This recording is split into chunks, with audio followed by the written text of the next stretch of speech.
Yes, y'all.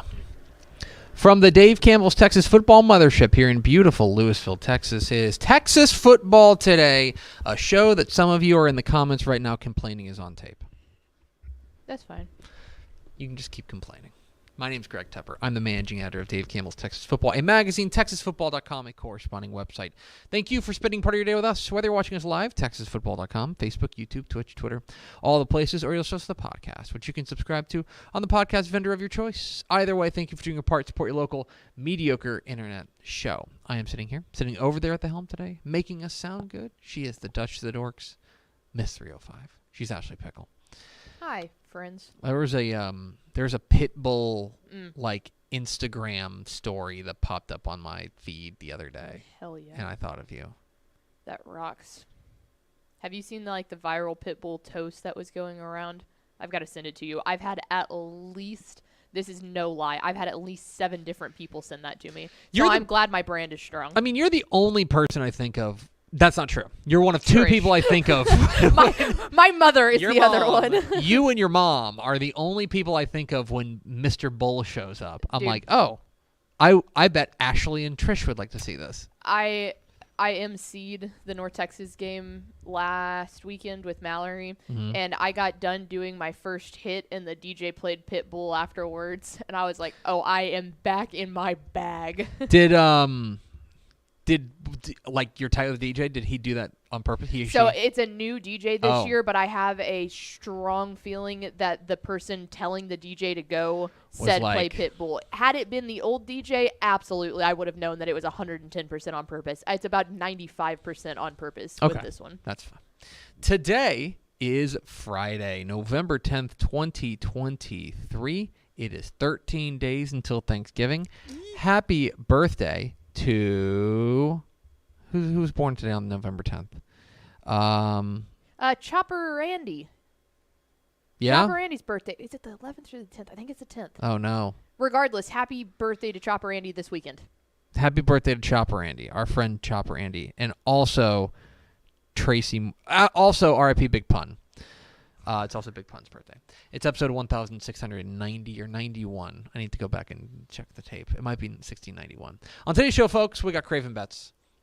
We are going to get Mike Craven's financial advice from across the college football landscape. 5 picks for you this week, and feeling pretty good about some of these. So stay tuned for that. And then, back half the show, it's Helpful Honda Mailbag Friday, an oversized, overstuffed playoff edition. You can't stop us. Of Helpful Honda Mailbag Friday. You asked, we're answering questions that you submitted in the comments. We do thank you for those comments, and we will get to a ton of them coming up here in just a moment. A reminder that just because the regular season is over does not mean that Dave Campbell's Texas Football Tonight is over. You can't stop us. No. That's not how this works. It's happening tonight. It's going down. 7:30 p.m. Probably where you're watching this. Yeah, right? Absolutely. Or TexanLive.com. Yeah, you can watch it on Texan Live, YouTube, Twitter, or Facebook. But the only problem with the show is that you have to pay to watch it. Incorrect. It's still for free, even in the playoffs. Really? Yes. So you just get to watch whip-around coverage of the biggest Texas high school football playoff games tonight for free?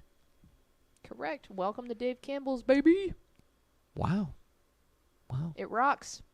Come rock with us. What a time to be alive. Also, you should 2-screen it and watch Bally Sports Southwest tonight.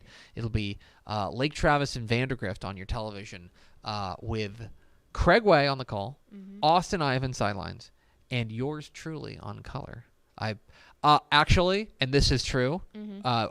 This is friend Greg talking to friend Ashley, not producer and host. But I'll just tell you this now so I remember it. I know you love laminating. I do love laminate. You need me to laminate your boards, Could don't you you? laminate my boards? Like, I will literally push aside stuff that I need to be doing to laminate some boards. Yeah, I have my spotter boards made for. And I promise you, if anyone comes up to me in my like little 10 minutes of peace, I'm gonna go berserk on this place. I will keep them away from you. Good. Because you're doing me a favor. The moment anyone tries to walk over to the copy room, I need you to go, no! No, she's busy. She's busy. She's busy. Don't talk to her. I'm muting my phone for a minute. Don't you talk to her. She's laminating my Vandegrift defense board. Anyway, so a lot to watch tonight. Okay, Pickle, let's get into college football because it's another big slate of college football across the Lone Star State. Critical games all across the state.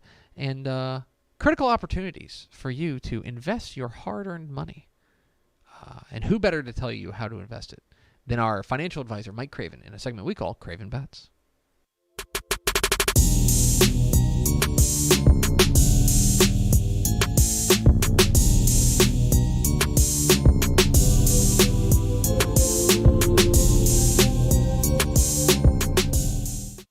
It's Craven Bets, America's most lucrative segment. Here on Craven's Corner, on this corner, we make money. Now, we are 500 for the year, so we're paying the VIG. We are.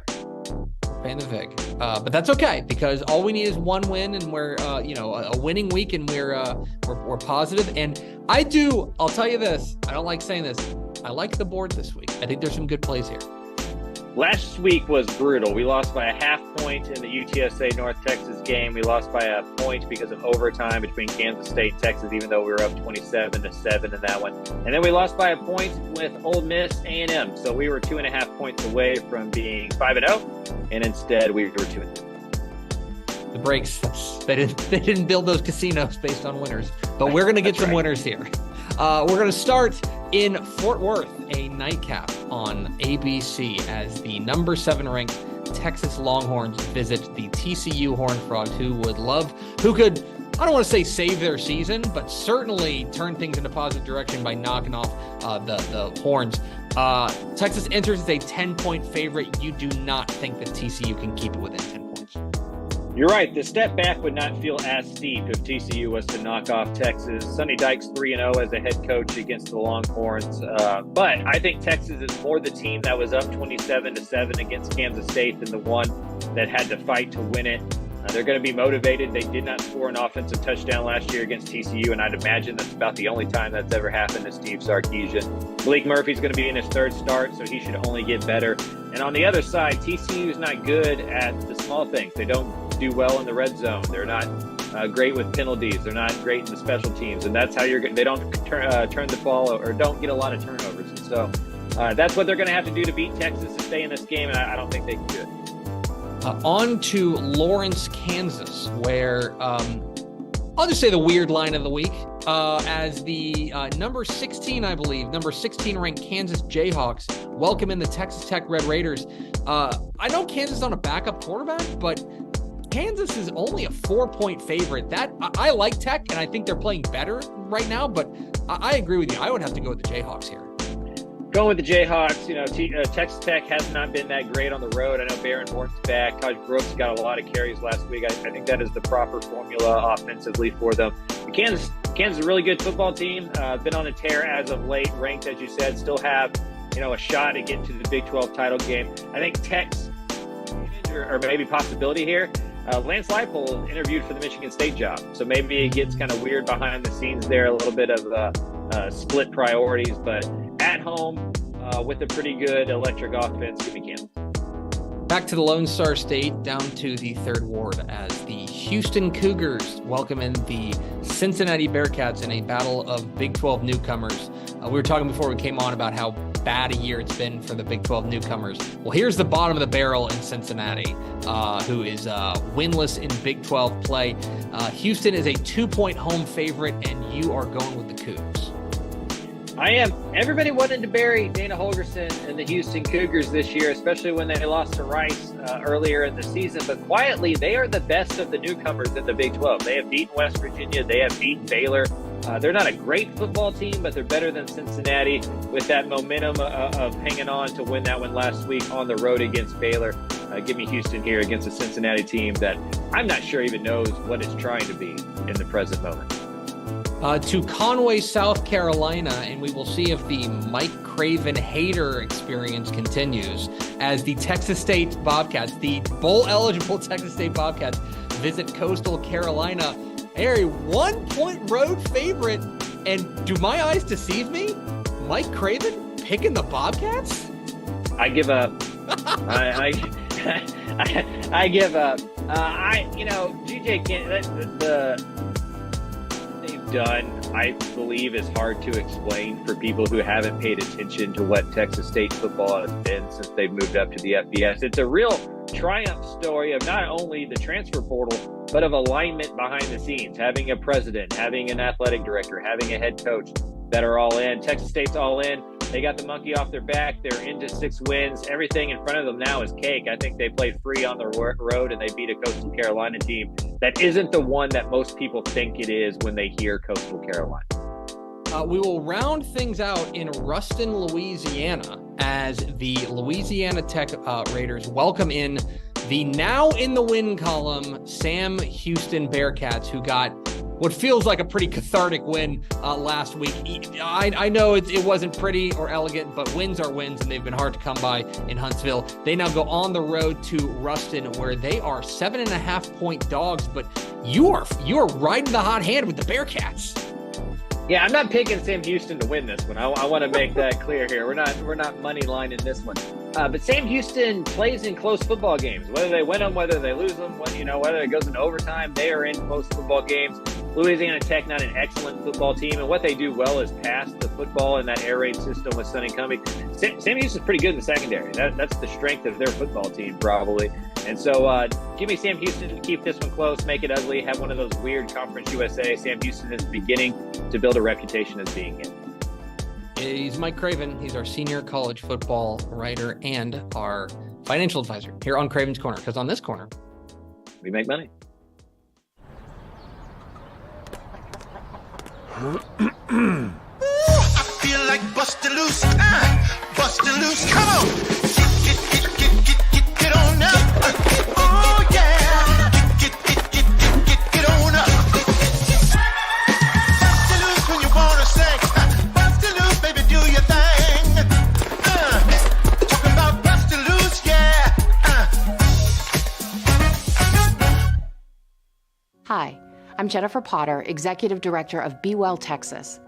Too many people are struggling alone these days, and alcohol and drug deaths are increasing.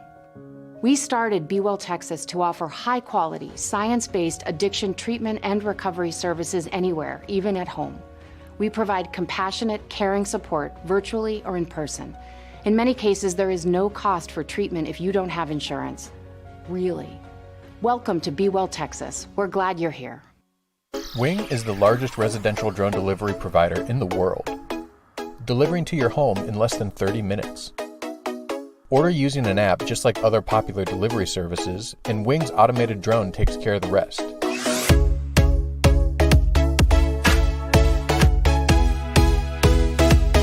It's fast, safe, and sustainable, and it's now delivering to parts of Dallas-Fort Worth, Texas. You can learn more at wing.com/TexasFootball. Again, that's wing.com/TexasFootball. Born and bred in Texas hits a little different, as it should. Texans love doing business with fellow Texans. VCR Now takes its Texas roots as seriously as its many partnerships with schools and universities around the state. It's also why we're so proud to promote our brand in the pages of the Texas Bible, Dave Campbell's Texas Football, and on the airwaves of Texas Football Today. Driven by producing quality broadcast video, state-of-the-art audio, and LED video scoreboards at affordable prices, VCR Now makes sure to listen to your needs in its athletic department before recommending the next best steps. Building great products is our business, and it's our focus on building meaningful long-term partnerships with our clients that sets us apart. From our 24/7, 365-day help desk, the training lab in our hometown of Red Oak, or our sports marketing business plan that puts money back in the hands of our athletic departments we support, VCR Now is built to last. Reach out to us today at info@vcrnow.com or by calling 855-GO-VCR Now. Again, that's info@vcrnow.com or by calling 855-GO-VCR VCR now. All right, Mademoiselle Pickle. It is time for Helpful Honda Mailbag Friday. Then our Texas Honda dealers want to help you score on award-winning Hondas like the rugged and reliable 2024 Honda Ridgeline. You can stop by your local NTX Honda dealers today or visit ntxhondadealers.com to learn more. Are those updated copy points? Or did you go into my brain? Did you go into business for yourself? Yeah. Okay. I know my friends at Honda want me to be promoting the 2024. Why get the 2023 when you could get the 2024? Am I right? To be clear, either one would be fabulous. Oh my God, absolutely. But I mean, we have like the shiny new toy. You might as well wave it around. If you're gonna go get a 2023 Ridgeline, ask them about the 2024 Ridgeline. Is all I'm saying. I'm not saying you gotta if you love the 2023, maybe the 2023's got some extra, a different perk that you like more. Or a seat warmer or something. Yeah. You ever had a car with seat warmers? I have not. We rented a minivan. Mm-hmm. It was a Honda minivan, actually. And we rented a minivan, and it had seat warmers, and I'm like, this is the only way to fly. My boyfriend's car has seat warmers in it, and every time I get in there, I'm like, it's time. I'm going to pull the trigger. That's exactly what I'm going to do. I'm just going to go buy a new car. Why? For the purpose of getting seat warmers. Anyway, thank you, Helpful Honda. North Texas Honda dealers for being helpful. It's Helpful on Mailbag Friday. We have an overloaded group of questions that you nerds have sent in to us. And now, without further ado, I will turn it over. I'm kidding. Here's Ashley Pickle with a couple of questions. Will a Coach Joseph win a title this year? Which is an exceptional question because I'm assuming, so you can put in Gary Joseph from Katy. You can put in Coach Joseph from P&G. Mm-hmm. Those are the only two. I just looked it up. Yeah. As far as in UIL 11, man, there's only two Coach Josephs. Man, I knew that off the top of my head. Let's roll. So it's Gary Joseph at Katy, or it's Jeff Joseph at P&G. And those are always that's a very good question. I will say, if you were to ask me which is more likely, I would say P&G personally. I would say P&G. Not a patch on Katy, who is an excellent football team, but the path through Region 3 of 6A Division 1 is perilous. It's very perilous. Bad. And then, if you get to the title game, you're probably meeting Duncanville. Which is also not fun. Which is also bad. So, that's a perilous path. Meanwhile, P&G is in 5A Division 2. And 5A Division 2, I think very famously, is unpredictable this year. This was the team this was the bracket that we had 5 different pickers pick 5 different state champions. And one of them definitely picked P&G. I think I might have picked P&G to win their region. Yeah, maybe. It is now the challenge for them. I think they're going to be the favorite. Well, no, I don't know if I would install them as a favorite in Region 3 because there's really good teams in Region 3. But I think that they will have a clearer path than Coach Gary Joseph at Katy. I mean, they're going to have to deal with Montgomery Lake Creek at some point. Maybe the winner of Richmond, Randall, Fort Bend, Marshall at some point. They may get a rematch with Texas City, which would be worth the price of admission. So I would say right now, both of them. Now, I think that if they win their region, they're going to be favored to go to AT&T Stadium. Yes. I think Region 3 will be favored over Region 4 and 5 Division 2. Yes. But then, in a title game, I think the winner of Region 2 is likely to be the favorite in a title game. So, that's a long way of saying I think it's not likely. I wouldn't pick it, but certainly both teams are capable of doing it. It's just, I think P&G has a better shot than Katy does. I agree. That's where I'm at on it. All right, what's next, Pickle? Let's go with how much do head... Go ahead. You got it. No, I'm going to go to a different one. Other than Houston Lamar, what Houston ISD school will go in the deepest in the playoffs?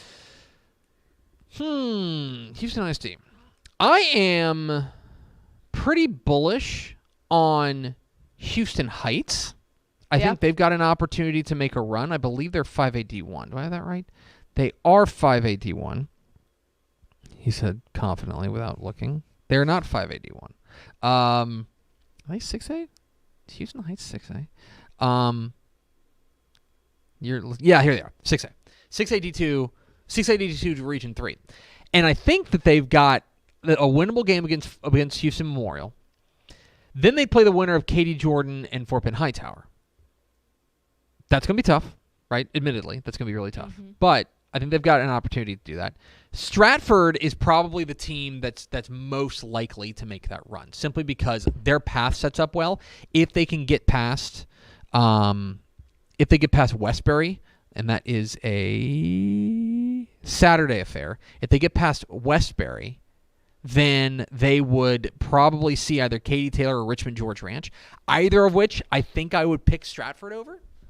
And so, yeah, I think Stratford might be the answer as far as Houston ISD. But Lamar is very clearly the answer there. I think that Lamar, Matt Stepp is very high on Lamar in 6A D1 Region 3. Mm-hmm. And I like this team a lot. I wish they'd gone to Division 2 because I think they'd really do some damage. But they could be looking at Fort Bend Ridge Point in the second round. If they get past that, they're probably getting a Atascocita or Dickinson or Pearland. So the answer is Houston Lamar.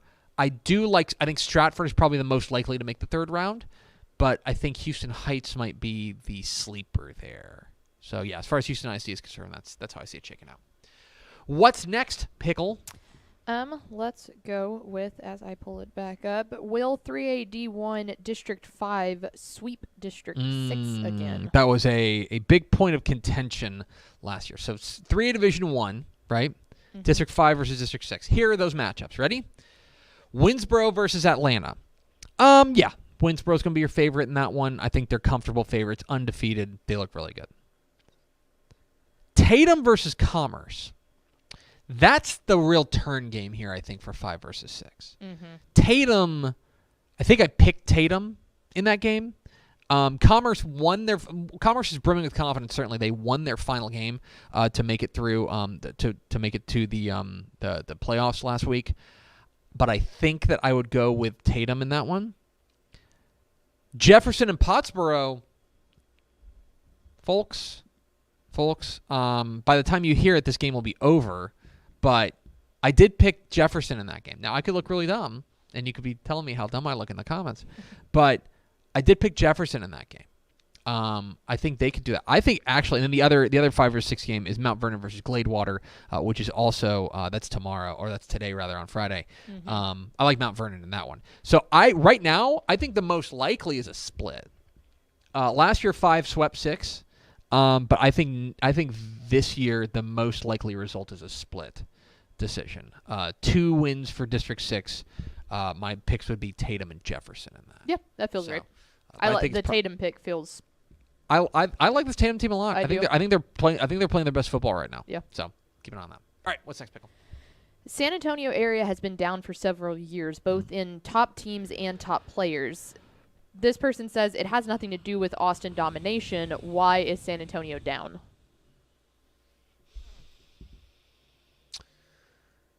I think before I answer that question, I think I want to argue the premise of that question.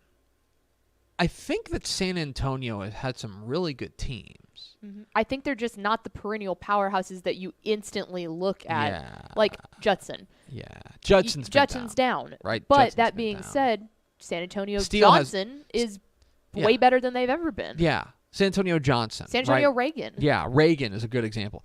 There's really good football teams down there. I think that we measure San Antonio's success because they're a major city, a major metro area, as we measure it in terms of who can get to a quarterfinal, who can make it to a semifinal, who can win their region, right? And it hasn't happened. And I think the big conversation has been around them not being able to get past Austin area teams, right?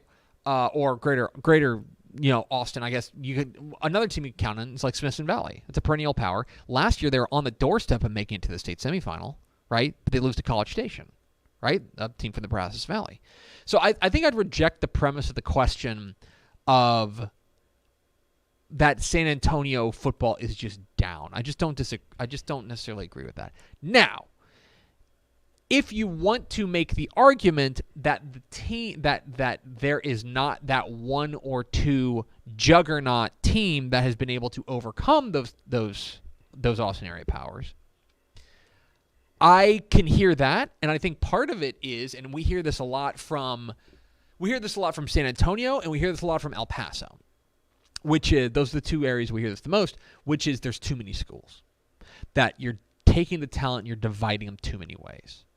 That if you were to make a San Antonio area all-star team, right, if you were to take the best players from San Antonio and get them all into one school, then they'd really start cooking. I think the closest thing we have to that is what we have in Cibolo Steel this year. And that's why I think I'm really excited to see what they do.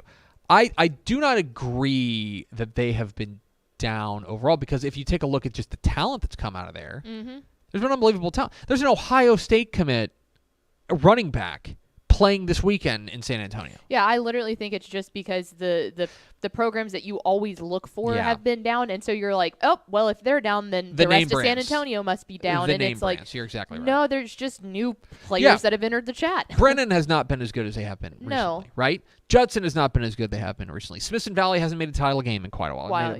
But Cibolo Steel is one that's still doing really well. Steele's playing well. Alamo Heights is playing really well. Very well. Right? Davenport, the newest program, well, one of the newest programs down there. Veterans Memorial, San Antonio Veterans Memorial, right? Reagan. I think there's been a really healthy uprising of programs like Taft, right, and Clark. So I don't know. Yeah, I think I want to gently push back on the premise of that question, because I think that what we end up doing when we talk about San Antonio being down, I think we say it in the context of San Antonio, of it measured against Austin. And I think part of it is that Austin's just been better, like plain and simple. And a lot of it is two teams, and now really you add in Vandegrift, probably three teams. So I would. That's where I think that's where I stand on it. But I think that's overall. I mean, part of it is that like there's now in Region 4, right? Part of it is just perception, because Region 4 used to be all San Antonio and the Rio Grande Valley. Yep. Right. Then one Austin district moved into San Antonio, and now there's in 6A a very dominant. Yeah, Austin. and now there's two. Now there's two Austin districts, and so the population shifts I think have been a part of that. That there's a growing number of elsewhere around San Antonio as far as big schools are concerned, and part of it is that they just keep dividing into more schools, and so I think that there's a little bit more of a diffusion of talent in the. But we're also seeing stuff like that with the diffusion of talent too. We're also seeing that happen. We're seeing it happen in Austin. We're seeing take a Frisco ISD. How many schools are coming in? That stuff just starts to kind of mull itself down a little bit. You see in Alvin ISD, we talk when we go out to El Paso. That's what we hear from El Paso coaches all the time. It's like the talent here is unbelievable. It's just that they're playing at so many different schools. Yep. So, that's a long answer to a short question. All right, what's next, Pickle? Are you surprised to see Boys Ranch drop to 1A? No. I'm not either. Boys Ranch is so if you don't know, they might have a really good shot in 1A. So you don't know the story of Boys Ranch. Boys Ranch is a singular, unique program. Boys Ranch is located on Cal Farley's Boys Ranch up in the Panhandle. It is it's a school for let's call it distressed youth. Maybe they're dealing with homelessness. Maybe they're dealing with discipline issues. Maybe they're dealing with things like that. But but Boys Ranch is a very special place where it is a nonprofit organization that also has a school on the Boys Ranch, which is a home for distressed youths. And they've always struggled with numbers. They've always struggled with numbers. Simply because of just the nature of their program. That's why I say that Aaron Wampler, who's the guy who, by the way, just took Clarendon to a win last week over Stamford, I think it was. Did Clarendon beat Stamford? He said confidently. Who did Clarendon beat last week? Clarendon beat Wellington. That's right. They beat Wellington last week. He went over and took over at Clarendon. He was the one who really got them winning games at Boys Ranch, making the playoffs and like breaking long losing streaks. That's a ball coach and Jack there. And it's such a unique program. I am not surprised to see them drop. And by the way, Boys Ranch plays Clarendon this week. Mm-hmm. And Aaron Wampler's like a return to play his old program. And yeah, look, Boys Ranch turned in 104 last year. That is technically a 6-man number. They were rocking with a 104 as far as enrollment is concerned. That's a 6-man number. They opted up to play there, and I think my guess, I have not seen I don't have their number in front of me. My guess is that it's under 100, and at that point, you really got to start thinking about like what you're trying to do here. Well, and they've seen success now at the 2A level, so it's like, hey, you know what success tastes like. We have a good shot to have success in the 1A level. And part of me just looks at this and says, I hear this a lot, like, people are like, why don't they drop down to 6-man? Why don't they drop down to 6-man? And to be clear, I think 6-man is the best option for a lot of these programs. Mm-hmm. Let's also acknowledge that is a cultural shift in the community when you move from 11-man to 6-man, because you have to get there's a lot of people like it's not fair, but like there's a lot of people who are like, oh, we're playing 6-man football, like that's just so different. We're gonna have to change things. Like that's not what I grew up watching, right, in their community.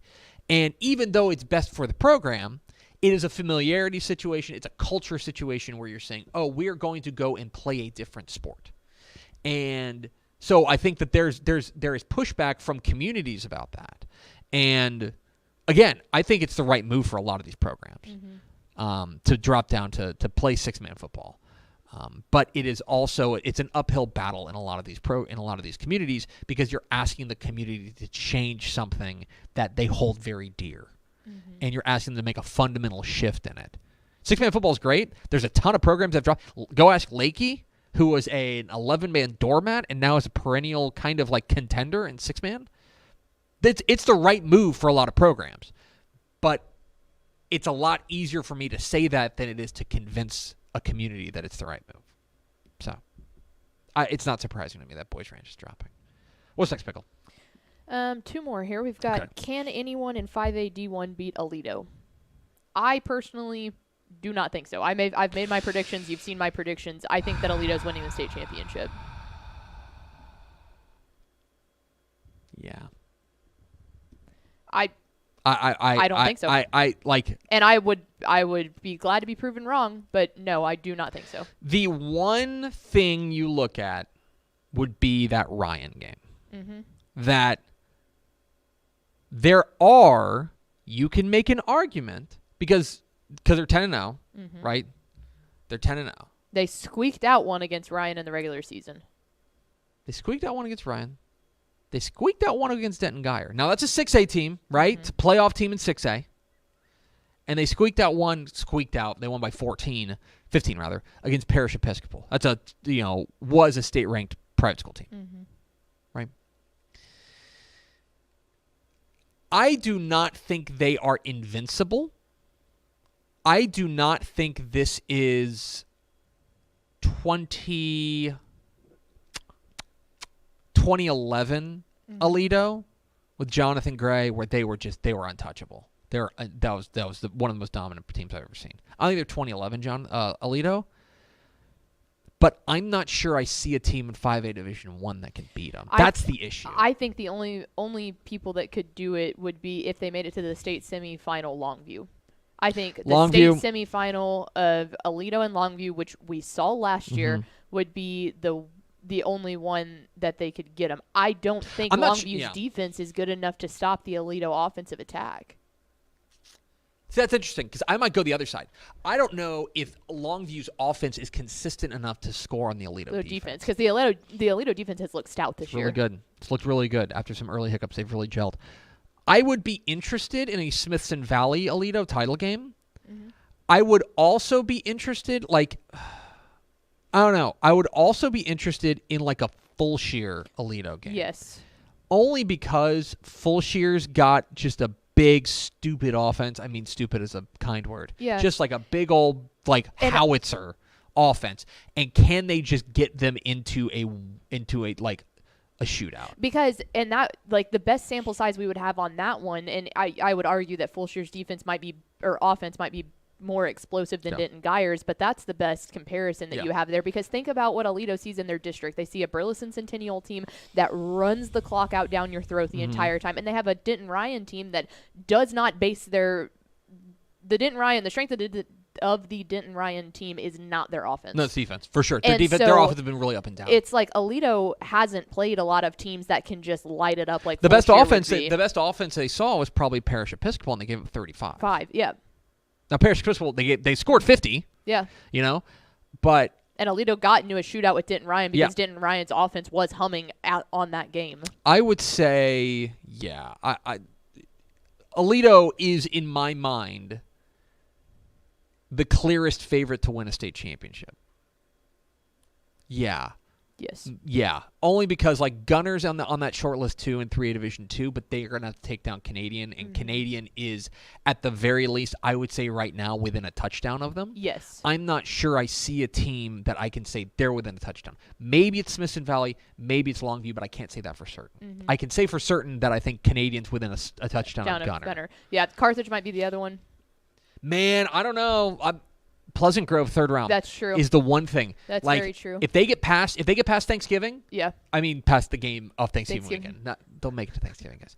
But if they don't, if they get past there, if they get to the regional final, absolutely lock them in. But like that's the one game I'm watching. That's with true. Pleasant Grove. Yeah, because then you look in 2A and it's like Timpson Refurio is up in the air. Timpson Refurio is like a coin flip type game, and then most of the 6A games are coin flips games. Yeah, I mean DeSoto might be a favorite in 6A Division 2, but like I think that there's enough landmines there that I can't call them like a prohibitive favorite. Right now, Aledo is in my mind a prohibitive favorite in 5A Division 1. Yes, I agree. There you go. All right, we got one more. What game tonight? Take Lake Travis and Vandergrift out of it because I know you're on the call for that. If you could be on the call for any other game, what game would you want it to be? We're revving up over there. Do you know what I would pick? I pick Gilmer in center. Yes. Okay? Yes. I mentioned this on the picks video. Go watch my picks video. That is the cut the brakes game of the week. Yes. That if you just want pure entertainment value, like you just want to pop some popcorn and watch a game, Gilmer in center is the game because it's going to be so pointsy. As far as I would be very interested in. I'm very jealous of who's going to call Louisville Allen for us for Dave Campbell's Texan Live. It'll be Grayson Nolette and Cody. That was a Thursday game anyway. So I'm sure the broadcast was great. As far as tonight is concerned, because there's a lot of Thursday games and there's a handful. Klein Cannon Bridgeland. I'm really really high on that. I like that matchup a lot. Yeah, I would go. Yeah, that's Lake Belton and Denton Ryan Lake is Belton, another Denton great Ryan's one. Another heater. Even kind of Cedar. This one's kind of. I'm just interested in this one, but Cedar Hill and Pflugerville Weiss, because I think like Weiss has the opportunity to do something that an Austin area team in that realm hasn't done in a long time, of kind of take down what it was at one point a DFW power. But I think Weiss is the better team. I'm interested to see what that score ends up being, because it has a potential to get ugly, but will it? Yeah. I don't know. Cedar Hill can hang in that game. Yeah. I'm interested in that one. The other one, and I'll actually go from kind of that same part of the world, Lancaster and LaPorte. That's a good one. Friday down there in Sheldon. Long trip for Lancaster. Long trip. But that's a dangerous 4 seed. Nederland and Montgomery Lake Creek. Not good. Yeah, you want to talk about disparity in pedigree there. Yeah. Yeah. It's a good week. It's a good week of games. Watch a ton of them on Dave Campbell's Texan Live. Correct. That's going to do it for us. Thanks for spending a little bit of your day with us. Reminder, 7:30 p.m. tonight on YouTube, Facebook, Twitter, and TexanLive.com. You can watch Dave Campbell's Texas Football Tonight. Whip around coverage at the Texas High School Football Playoffs. We're dropping in live to games all across the state. We appreciate your time. One last thing to do today, Pickle, and that is to roll out the Week 11 Mr. Texas Football Player of the Week. Dave Campbell's Texas Football, in conjunction with the TaxAct Texas Bowl, is proud to present the Mr. Texas Football Player of the Week Award to the most deserving high schooler in the state of Texas. Each Monday, TexasFootball.com announces 10 candidates for that week's award based on the previous week's on-field performance.